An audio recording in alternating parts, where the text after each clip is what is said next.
हरि ओम.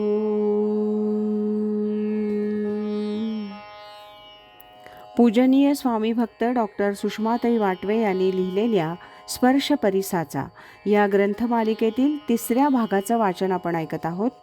आज यातील प्रकरण पहिलं, गुरुपूजन साधकांची भावपुष्पांजली. यामध्ये ऐकूया श्रीमती सुनंदा सहस्त्रबुद्धे यांनी लिहिलेल्या लेखाचं वाचन.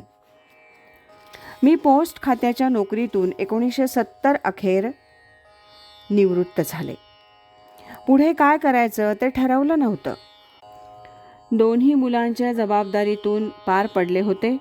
शून्यातून उभ्या केलेल्या बालोद्यान प्रेसच्या कामात यजमान दिवसभर गुंतलेले असत.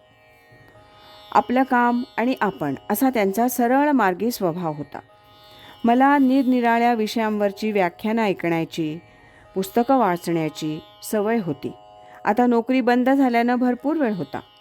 एका मैत्रिणीच्या सांगण्यावरून 1972 ऑगस्टमध्ये मी मातृस्मृतीमध्ये पूजनीय बाळासाहेब वाकडे तथा स्वामी माधवनाथ यांच्या प्रवचनाला गेले आणि पुढे जातच राहिले. 1977मध्ये डॉक्टर सुषमाताई वाटवे यांची महिला मंडळातील प्रवचनं 4 महिने ऐकली. तेव्हापासून त्यांचीही प्रवचनं ऐकत राहिले. मध्यंतरी 7-8 वर्ष त्यांची प्रवचनं आमच्या वास्तूत होत होती. सुषमाताईंच्या बोलण्यात नेहमी सद्गुरूंचा उल्लेख असायचा आणि मधूनमधून त्या काही श्रोत्यांना स्वामींचा अनुग्रह घेण्याविषयी सुचवायच्या. पण आमचं धाडस होत नव्हतं. 1980 पासून स्वामींची सत्यसाई निलयम मधली प्रवचनं आम्ही ऐकू लागलो आणि अनेक बंधू भगिनींनी स्वामींचा अनुग्रह घेतला. सर्व मंडळी यथाशक्ती साधना करू लागली.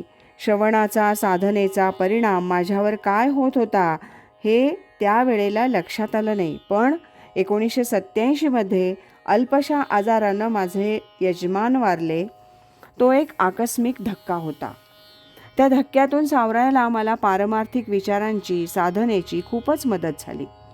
स्वामी नेहमी म्हणत, ऐहिक वैभव जितका जास्त तितका त्रास जास्त. त्याचाही अनुभव काही काळ घेतला, पण त्यातूनही लवकर सावरले. आपल्या वाट्याला आलेली सर्व कर्तव्य कर्म मनापासून करायची, पण आपण सर्वापासून अलिप्त राहायचं, तरच समाधान, शांती मिळेल. याचे धडे अनुभवानं मिळाले. आता त्यानंतरचं आयुष्य याच पद्धतीनं घालवीत आहे. स्वामींची प्रवचनं, सत्संग, साधक मेळावे, उत्सव, आनंदयात्रा या सर्व कार्यक्रमात स्वामी देहानं असेपर्यंत मी सहभागी होत असे. खूप आनंद मिळत होता. स्वामी कार्यात जेव्हा जेव्हा स्वामींनी आर्थिक सहकार्याविषयी आवाहन केलं तेव्हा माया अपार्टमेंट, अध्यात्म मंगलधाम, भागेश्वर निवासामधील नवीन ब्लॉक, सर्व ठिकाणी सढळ हातानं मी सहकार्याचा हात पुढे केला. कधीकधी माझे यजमान चेष्टेनं म्हणायचे, बघ देताना विचार करून दे. मी म्हणत असे, स्वामी आहेत तोपर्यंत मला काळजी नाही. पूजनीय अनंतराव आठवले आणि स्वामी यांची खास मैत्री होती. दोघांना एकमेकांबद्दल विशेष जिव्हाळा, प्रेम, आदर होता. आमच्या घरी 2 वेळेला ते दोघे एकत्र भोजनाला येण्याचा योग आला. त्याविषयी स्वामींच्या निवासस्थानी त्या दोघांच्या भेटीच्या वेळी उपस्थित राहता आलं. अजूनही त्या प्रसंगाचं स्मरण झालं की आनंद वाटतो. स्वामींची अनेक प्रवचनं मी टेप करून घेतली. आता घरी बसून 30 प्रवचनं पुन्हा पुन्हा ऐकावीत असं वाटतं. एप्रिल 1997 पासून सुषमाताईंनी स्वामी माधवनाथ साहित्य प्रकाशनातर्फे स्वामींचे पारमार्थिक विचारधन ग्रंथरूपानं प्रकाशित करण्याचं काम मोठ्या उत्साहानं आणि चिकाटीनं सुरू केलंय.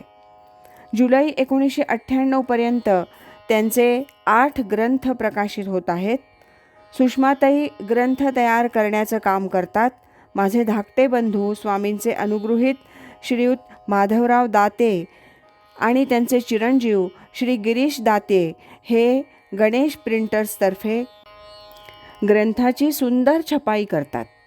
इतर स्वामी भक्त या प्रकाशन कार्यात आर्थिक सहभाग, ग्रंथाची विक्री करणं, भेटीदाखल ग्रंथ व्यक्तींना ग्रंथालयांना देणं हे काम करतात. त्यामुळे आज पणजी, बंगलोर, दिल्ली, नागपूर, मुंबई, सोलापूर, महाराष्ट्रात सर्व दूर ग्रंथ पोहोचले आहेत.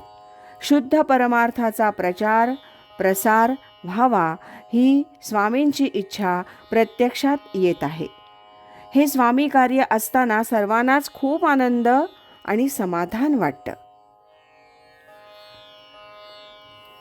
आज इथेच थांबूया. उद्या आपण श्रीयुत माधव दाते यांनी लिहिलेल्या लेखाचं वाचन ऐकणार आहोत. श्रीमती सुनंदा सहस्रबुद्धे यांनी लिहिलेल्या लेखाचं वाचन आपण ऐकलं. उद्याच्या भागात श्रीयुत माधव दाते यांनी लिहिलेल्या लेखाचं वाचन आपण ऐकूया.